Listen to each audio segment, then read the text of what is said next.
드디어 코로나 끝물에 2층 카페가 열렸습니다. 예배 후 30명 선착순 무상으로 제공합니다. 많이 참여하셔서 매주 교제의 축복을 누릴 수 있기를 간절히 바랍니다. 주보 10번째, 특별히 오늘의 이 시대 교회와 국가를 위해서, 민족을 위해서 기도해 주시기를 바랍니다.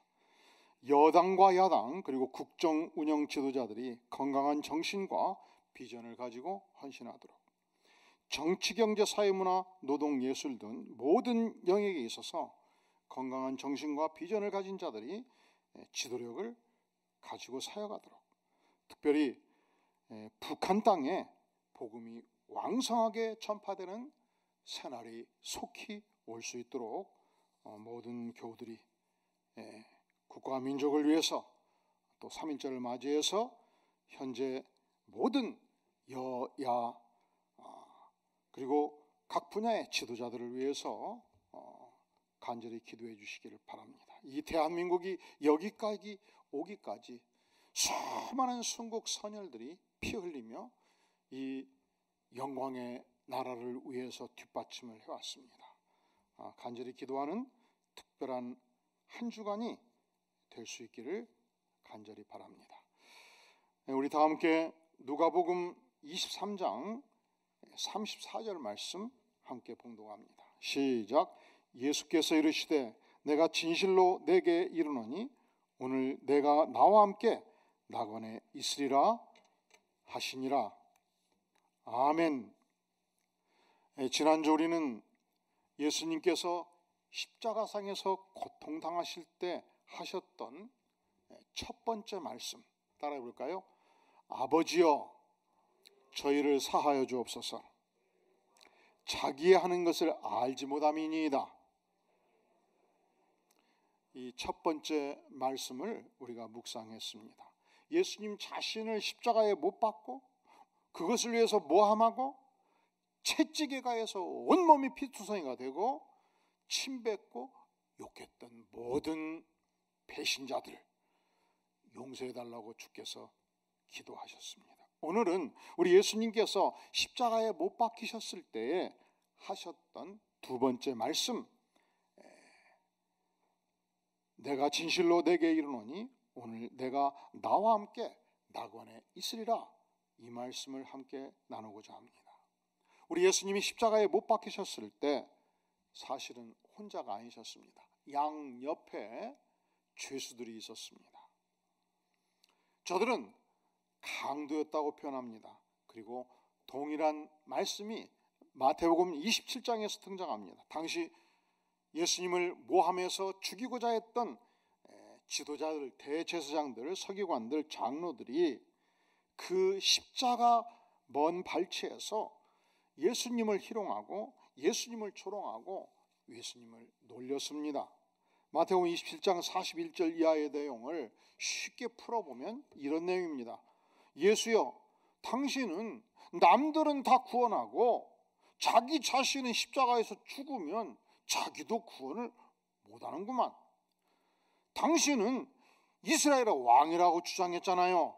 그런데 진짜 이스라엘의 왕이면 십자가에서 내려올지어다 스스로 내려오면 우리도 당신을 믿겠노라.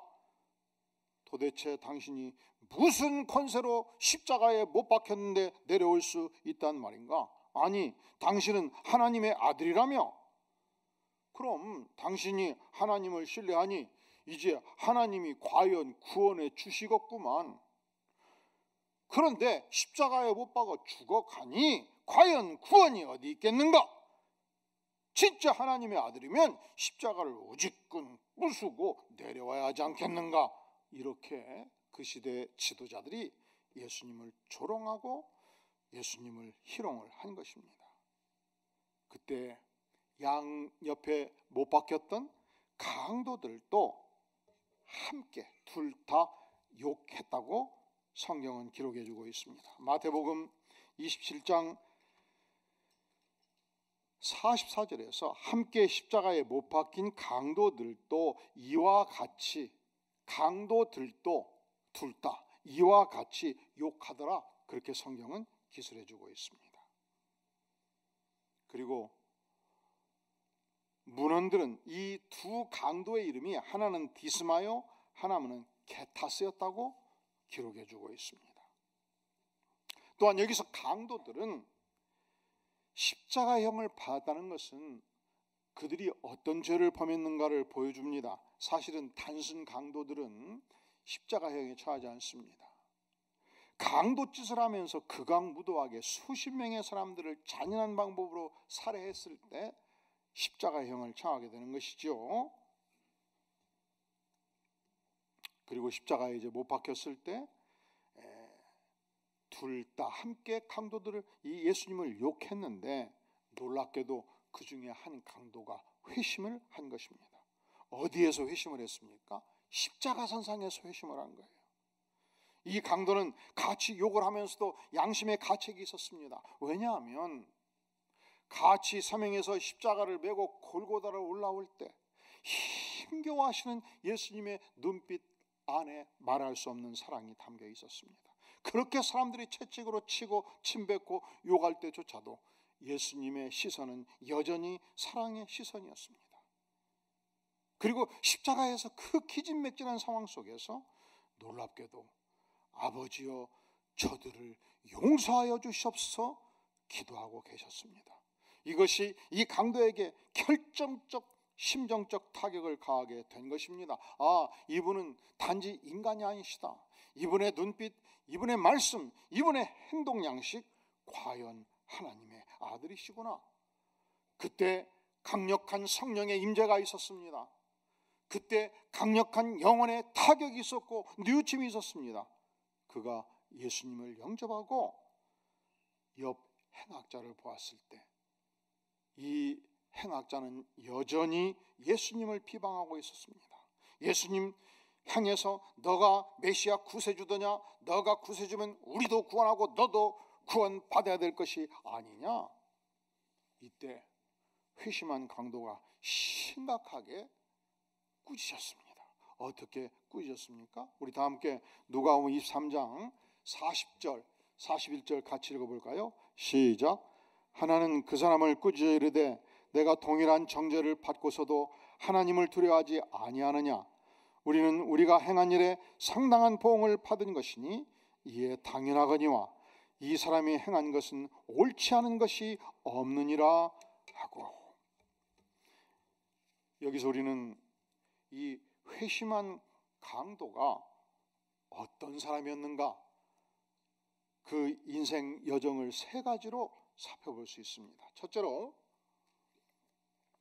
이 강도가 예수님을 만나기 전까지 인생, 그것은 갈지자 인생이었고 막가파 인생이었습니다.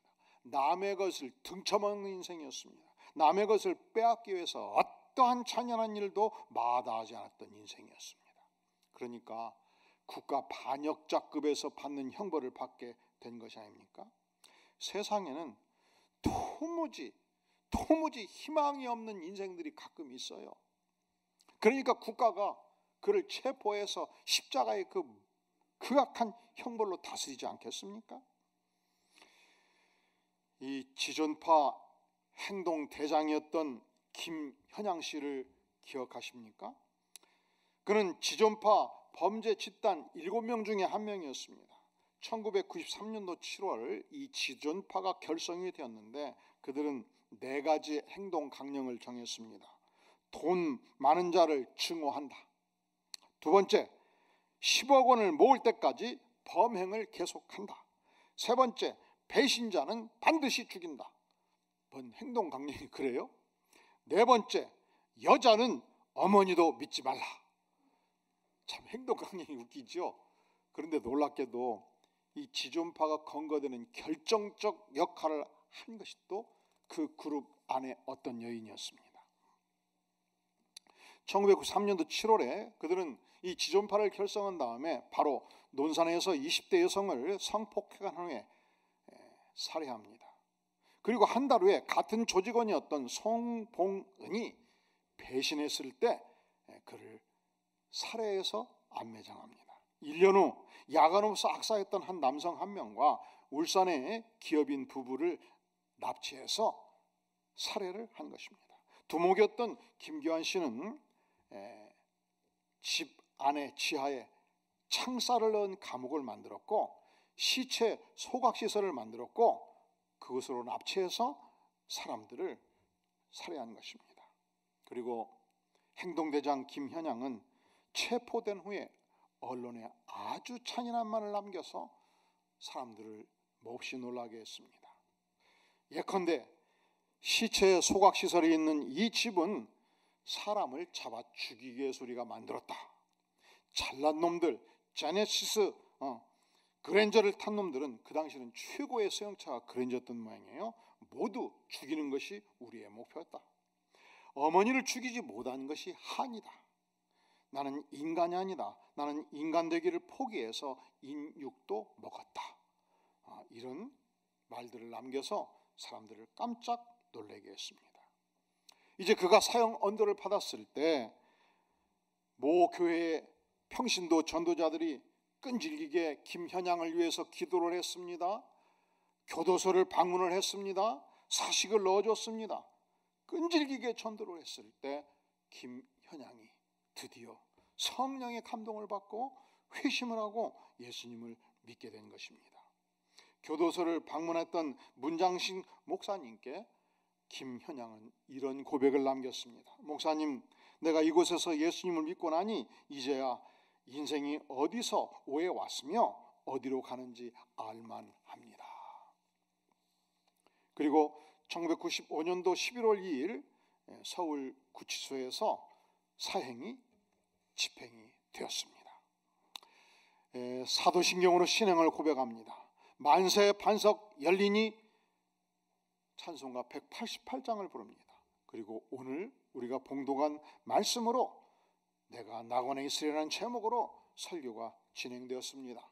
마지막 할 말이 없는가? 그때 김현양은 이런 말을 남깁니다. 피해자의 가족에게 용서를 빕니다. 나는 큰 죄를 짓고 죄인의 몸으로 이곳에 있지만 내가 모든 것을 잃었다 할지라도 예수님을 믿고 구원을 얻게 되어 기쁩니다. 여러분도 모두 예수 믿고 천국에서 다시 만납시다. 그를 도왔던 문장식 목사님은 또한 이런 기록을 남기고 있습니다. 한 서영숙 김현장이 진심으로 예수님을 믿고 변화된 모습을 보면서 그리고 험악한 살인자가 모범적인 수용 생활을 하는 모습을 보면서 그렇다. 복음이 능력이다. 예수님이 능력이다. 예수님을 만나면 어떤 인간도 변하여 새 사람이 된다 하는 사실을 확신하게 되었습니다. 오늘 우리가 본문에서 만나는 이 십자가상의 회심한 강도는 과연 어떤 인생이었습니까? 첫째로 칼짓자 인생, 강도, 살인마 인생, 막장 인생을 살았던 자였습니다. 두 번째로 이 칼짓자 인생이 예수님을 만나고 마치 김현양처럼 180도 변화된 인생이 되었다는 사실입니다. 어떤 인생도 예수님을 만나면 성령의 전인격적인 기름 부음을 받으면 반드시 변화의 축복을 누리게 되는 것입니다. 이 강도가 예수님을 만나기 전에는 처절한 죄인이었습니다. 강도 살인마였습니다. 심지어 예수님도 비난하고 저주했던 자였습니다. 그런데 사랑 예수님을 만나고 예수님 안에 있는 하나님의 능력을 만나고 하나님의 위엄을 보고 하나님의 임재를 보고 성령의 강권적인 역사를 맛보았을 때 그는 자신의 인생의 수심을 느꼈습니다. 죄의식을 느꼈습니다. 회개하기 시작했습니다. 순식간에 회심을 경험하고 성령의 불을 경험하고 완전히 다른 심령으로 바꿔지게 된 것입니다. 같이 예수님을 저주하고 같이 예수님을 조롱했건만 이제는 더 이상 예수님을 조롱하지 않습니다. 이제는 더 이상 예수님을 존경하는 인생으로 바뀌었습니다. 그리고 여전히 옆에 한 강도가 예수님을 조롱했을 때 놀랍게도 이 조롱하는 강도를 심각하게 꾸짖기 시작한 것입니다. 자, 우리 다 함께 40절 41절 다시 한번 읽습니다. 시작. 하나는 그 사람을 꾸짖어 이르되 내가 동일한 정죄를 받고서도 하나님을 두려워하지 아니하느냐? 우리는 우리가 행한 일에 상당한 보응을 받은 것이니 이에 당연하거니와 이 사람이 행한 것은 옳지 않은 것이 없느니라 하고. 그러니까 이 고백 안에 회심한 강도의 내면 세계가 어떻게 변화되고 있는가를 보여주고 있어요. 첫째로 이 회심한 강도가 예수님을 경멸하고 예수님을 조롱했지만 이제는 예수 믿고 하나님을 경외하는 삶으로, 하나님을 두려워하는 삶으로 바꿔졌다는 것입니다. 하나님이 전혀 무섭지가 않았습니다. 강도짓을 행했습니다. 남의 것을 탈취하기 위해서 사람도 죽였습니다. 그런데 예수님을 만나고 180도 바꿔진 것입니다. 하나님은 살아계시다. 하나님 앞에서 하나님을 경외하는 삶으로 바꿔진 것입니다. 두 번째, 예수님을 만나고 바꿔진 것이 있습니다. 예수님 안에 41절 하반절, 이 사람이 행한 것은 옳지 않은 것이 없느니라. 예수님의 생애 속에 온전히 선한 것이 있었다. 예수님은 의인이시다. 예수님은 하나님의 아들이심을 깨닫기 시작한 것입니다. 그러니까 회심한 강도의 삶이 보여주는 세 가지 인생 특징이 있어요. 첫째로 예수님을 만나기 전의 인생, 과거의 인생, 그것은 사람을 향해서 해치는 인생, 막가파 인생이었습니다. 두 번째로 그가 예수님을 만나고 180도 인생의 전환점이 왔다는 것입니다. 변화된 새로운 인생, 예수님을 경외하는 인생으로 바꿔졌습니다. 세 번째, 변화된 이후 그는 자신의 삶을 온전히 예수님께 의탁하기 시작합니다. 다 함께 42절 고백 읽어볼까요? 시작. 이르되 예수여 당신의 나라에 임하실 때 나를 기억하소서 하니. 당신의 나라에 임하실 때에 나를 기억하소서. 이것은 무엇을 말합니까? 이제 이 십자가에서 단 몇 분, 몇 시간이 지나면 지상의 생애를 마감하는 절체청명의 시간이었습니다. 그런데 남은 시간 전부, 그리고 죽음 그 이후 내 영혼 전체를 예수님께 의탁한다, 그렇게 고백을 한 것입니다. 우리 예수님께서 어느 날 죽은 나사로를 신방하셨습니다. 이미 부패해서 시신에서 냄새가 나는 상황이었습니다. 많은 사람들이 울고 불고 슬픔에 잠겨 있는 이 상황 속에서 우리 예수님이 외칩니다. 예수께서 이르시되 나는 부활이요 생명이니 나를 믿는 자는 죽어도 살겠고 무릇 살아서 나를 믿는 자는 영원히 죽지 아니하리니 이것을 내가 믿느냐 말씀하십니다. 예수님은 부활이요 생명이십니다. 예수님을 믿을 때 죽어도 살고 살아서 나를 믿는 자는 영원히 산다, 주께서 말씀하십니다. 예수님이 십자가에 못 박히시기 전날 밤 만찬을 행하십니다. 그리고 이제 영원한 스승 예수님과 죽음으로 헤어져야 되는 이 슬픔을 안고 있는 제자들에게 우리 주님께서 요한복음 14장 1절에서 말씀하십니다. 너희는 마음에 근심하지 말라. 하나님을 믿으니 또 나를 믿으라. 내 아버지 집에 거할 것이 많도다. 그렇지 않으면 너희에게 이르시리라. 내가 너희를 위하여 거처를 예비하러 가노라. 우리 전능하신 하나님의 아들 예수 그리스도 그분이 우리가 영원히 거할 거처를 직접 예비하시겠다, 그렇게 말씀하십니다. 우리가 이 땅에서 우리의 삶과 죽음 그 이후의 영혼을 의탁할 수 있는 분은 예수님 한 분밖에 없습니다.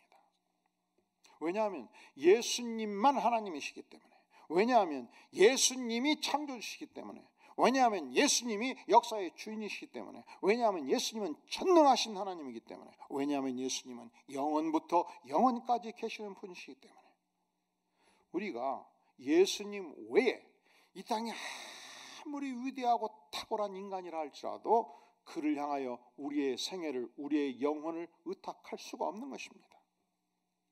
왜냐하면 이 땅의 모든 인생은 유한한 인생입니다. 왜냐하면 이 땅의 모든 인생은 아담의 후손으로 오류를 가진 인생입니다. 사람이, 오류를 가진 사람이 만드는 그 어떤 사상도 이 땅에 완성된 사상은 존재하지 않습니다. 그러니까 우리가 우리의 생애를 어떤 위대한 인물에게, 우리의 생애를 어떤 위대한 사상에게 의탁하고 맡길 수가 없는 것입니다. 그러니까 예수님 외에 우리 인생 전체를, 우리의 영혼 전체를 맡길 수 있는 어떤 존재도 이 땅에는 존재하지 않습니다. 지난 2000년 기독교 역사 속에서 캐톨릭은 그 캐톨릭의 최고의 정점에 교황을 올려놓고, 교황의 결정은 그 어떤 결정도 오류가 없다, 무오류설을 지금도 주장하고 있습니다. 아니죠. 그도 우리와 똑같은 인간이고, 그도 우리가 범하는 죄성을 함께 가지고 있는 인간인 만큼 무오류라고 주장할 수가 없는 것입니다. 그리고 누구도 그 인간 교황을 향해서 인간 영혼을 맡길 수가 없는 것입니다. 우리가 자동차를 운전해서 3시간만 올라가면 북한 땅에 들어가게 됩니다. 그곳은 김일성 3부자가 위대하신 수령 동지로 지금도 통치하고 계십니다. 그런데 결과적으로는 국방위원장이 주권을 행사하지 않습니까? 절대 주권을 행사해요. 어떻게 그것이 가능한가? 이론이 이렇습니다. 면 단위에 10,000명이 살면 10,000명이 인민 주권을 통합적으로 행사할 수가 없지요. 그래서 10,000명이 이 이평면 면장에게, 공산당원 책임자인 면장에게 주권을 위임을 합니다. 그러면 10개면 정욱 군의 모든 면장들이 모여서 정욱 군수에게 인민 주권을 위양을 합니다. 그러면 군수 10명이 모여가지고 전라북도 도지사에게 인민 주권을 위임을 합니다.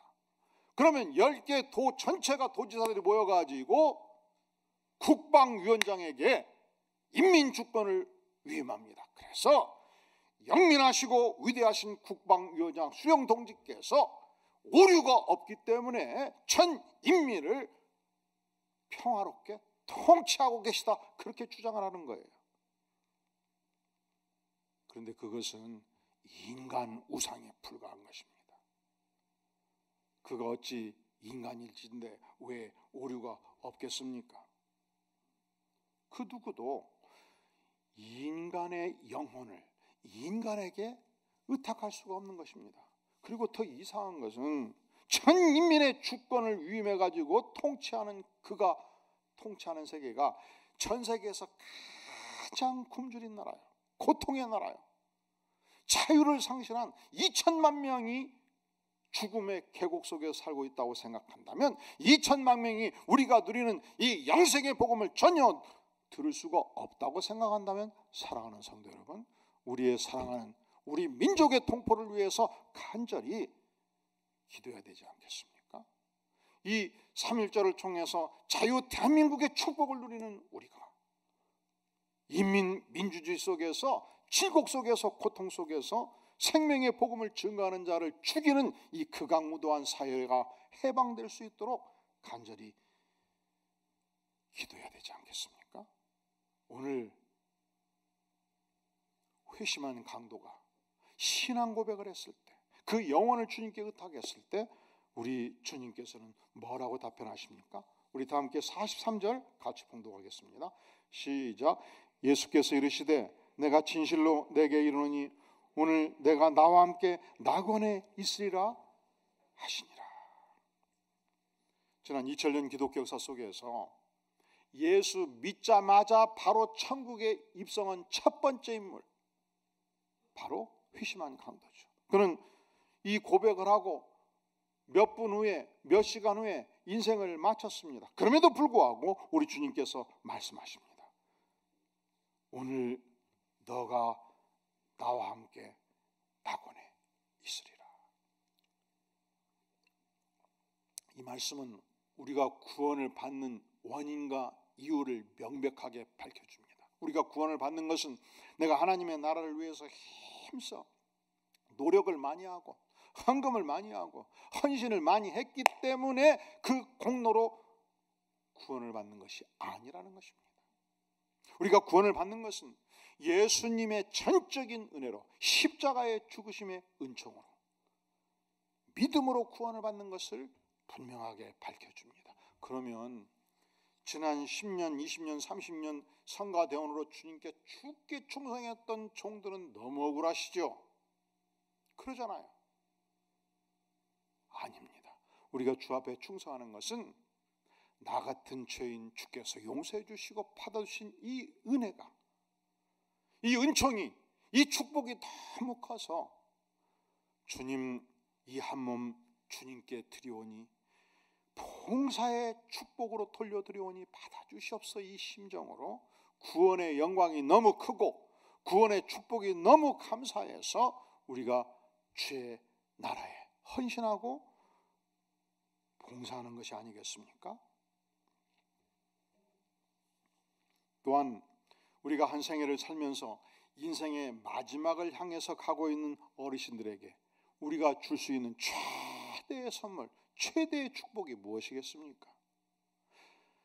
바로 이 생명의 복음, 예수의 그리스도의 복음을 증거하는 것입니다. 동시에 우리는 이 땅에 사는 모든 인생들에게 줄 수 있는 가장 위대한 선물이 바로 예수 십자가의 복음이라 아니할 수 없습니다.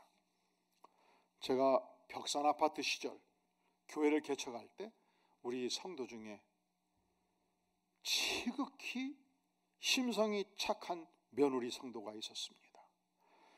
시아버님을 그렇게 사랑으로 공양하고 돌봤습니다. 이 70대 중후마를 살아가시는 시아버지는 너무너무 시아버지를 열심히 봉양을 한 거예요. 또한 이 시아버지가 살이 분별이 아주 분명하고 대쪽 같으신 인생을 사셨습니다. 그런데 우리가 시아버지를 사랑하고 시아버지를 공대하고 시아버지를 잘 모신다는 것과 이 복음을 증거한다는 것은 별개의 문제예요. 또 시아버님한테 잘못 복음을 전하면 시자가 다 깨지잖아요. 아버님, 제가 드릴 말씀이 있어요. 뭐냐? 사실은 제가 예수님을 믿어 얘야 되었다 그만하거라 하면 전할 수 있어요, 없어요? 못 전하잖아요. 어르신인데. 당시 우리 교회 전도 폭발팀이 결성이 되고 활동을 하고 있었습니다. 이 전도 폭발팀과 함께 드디어 용감하게 이 전폭팀이 시아버님을 방문하게 된 것입니다. 정성껏 대접을 하고 대화를 시작을 했습니다. 이 전도 폭발이 시작할 때 일반 생활부터 시작하거든요. 일반 생활, 보통 삶을 어떻게 사셨는지 충분히 대화를 나누고 드디어 본격적으로 복음 제시를 하게 되었습니다. 그런데 복음 제시를 마쳤을 때 이 시아버님의 반응이 아주 놀라운 반응이었습니다. 아니, 이렇게 좋은 복음을 이제사 전하면 난 도대체 어찌하라고? 나한테 이렇게 좋은 복음을 10년 전, 20년 전 일찍 좀 전해줬으면 내가 열심히 이 영광의 주님을 위해서, 교회를 위해서 열심히 봉사하고 헌신하지 않겠는가? 이제 내가 인생을 다 살아버렸는데 이제 전하면 난 도대체 어찌하라고? 이렇게 놀라운 고백을 하게 된 것입니다. 사랑하는 성도 여러분, 우리 교회는 구령의 3.1 운동을 펼칩니다. 약 103년 전 이 한반도에서 일제 통치하에 있을 때 전 국민이 강력한 3.1 운동을 펼쳤습니다. 그리고 흩어져서 상해로, 로스앤젤레스로, 뉴욕으로 전 세계를 향해서 나가면서 구국 운동을 펼쳤습니다. 그의 영향으로 오늘날 우리가 자유 대한민국에서 사는 삶의 축복을 누리지 않습니까?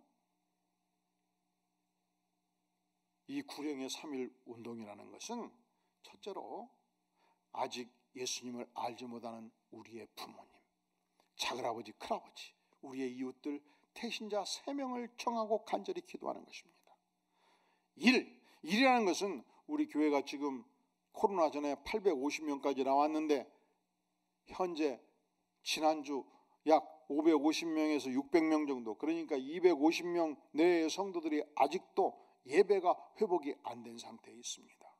그래서 그동안 성가대에서 찬양단에서 그리고 우아래 이 예배를 드리면서 목장에서 알았던 분들 중 아직 예배가 회복되지 아니하는 우리 성도들, 기신자 성도들 한 사람을 특정해서 정하고 간절히 기도하는 운동입니다. 따라해 볼까요? 구령의 3.1 운동. 간절히 기도하는 운동이에요. 누차 제가 말씀을 드리지만 모든 이 땅의 인생은 기도를 필요로 합니다. 제가 우리 선동님과 대화하고 그리고 함께 시간을 나눌 때, 헤어질 때에 마음이 아파서 가끔 그렇습니다. 성도님, 제가 이 시간 같이 간절히 기도하고 싶은데 기도해도 되겠습니까? 단 한 번도 지난 목회활동 중에서 저의 기도를 거절한 분이 생각나지 않아요. 그리고 또한 제가 시민 중에 한 사람이기 때문에 지역 주민들을 위해서 동사무소와 연관되어서 이렇게 저렇게 또 중학교, 고등학교, 대학교 동기들에서 왔다 갔다 만났을 때에 그 중에는 불교 신자도 있고 유교 신자도 있고 불신자도 있고 예수 안 믿는 사람도 많은데 대화를 하다 보면 모든 인생들이 인생의 모든 시점에서 그때그때 인생에 문제가 있어요. 자식 문제가 있든 재산 문제가 있든 기업의 문제가 있든. 그러니까 사람은 자기 문제가 있으면 이런저런 얘기하도 자기 문제가 자기를 사로잡고 있기 때문에 자연스럽게 고백을 하게 되거든요. 말을 하게 되거든요. 내가 이런 문제가 있다고. 그래서 마지막으로 헤어질 때 선생님, 제가 잠깐 선생님을 위해서 기도하고 싶은데 기도해도 되겠습니까? 했을 때 종교를 초월해서 불교를 믿는 신자들도 기도를 거절한 것을 제가 기억나지가 않아요. 그런데 만약에 우리 850명의 1000명의 우리 성도들이 출석을 한 600명의 성도들이 3.1 운동을 펼치면, 구령의 3.1 운동을 펼치면 2400명이 우리를 위해서 기도를 받게 되고 2400명이 구원을 받아가지고 기도를 하기 시작하면 10,000명이 기도를 받게 되고 40,000명이 기도를 받게 되고 기도 운동이 강력하게 펼쳐지고 확장되고 믿음의 역사가 일어나지 않겠습니까? 특별히 2023년도 그리고 우리 안디옥 백성들이 사는 날 동안 이 생명의 복음을 마음껏 증거하고 기도하고 선물하시는 축복의 인생 모두 되기를 주의 이름으로 축원합니다. 기도하겠습니다. 영광의 주님, 감사합니다. 연약한 인생, 죄 많은 인생 주께서 버리지 아니하시고 십자가의 복음으로 구원하시고 십자가의 보혈로 용서해 주시고 기도하는 특권 은혜 주시니 감사합니다. 안디옥 모든 성도들에게 성령의 넘치는 기름 부음을 허락하여 주시옵소서. 예수님의 이름으로 간절히 기도하옵나이다. 아멘.